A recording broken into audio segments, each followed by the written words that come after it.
তিন জিনিসের দিকে তাকালেই সওয়াব। কয় জিনিস? জোরে বলেন। এক নাম্বার আন-নাযার ইলাল মুসহাফ, কোরআনের দিকে তাকালেই সওয়াব, পড়া লাগবে না, পড়লে তো সওয়াব আছে তাকানো মাত্রই। দুই নাম্বার আন-নাযার ইলা ওয়াজহিল ওয়ালিদাইন, মা বাবার চেহারা, মা বাবার খেদমত করলে তো সওয়াব আছে, টাকা দিলে তো সওয়াব আছে, কিন্তু মা বাবার চেহারার নজরের দিকে যদি রহমতের নজরে একবার তাকান, একটা কবুল হজ করলে যেই সওয়াব, ওই সওয়াব আমল নামাই দিবে কে? মা বাবা এমন জিনিস আমরা চিনলাম না।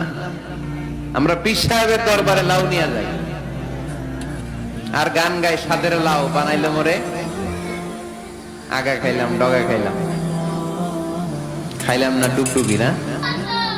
তো কই লাউ নিয়ে যান আপনি, কই হাদিয়া নিয়ে যান? আসল পীর সাহেব তো আপনার ঘরে। আপনার আব্বা সবচেয়ে বড় পীর সাহেব, আপনার আম্মা জান আপনার জন্য সবচেয়ে বড় পীর সাহেব। গোটা বিশ্বের সব পীর সাহেব যদি 50 বার করে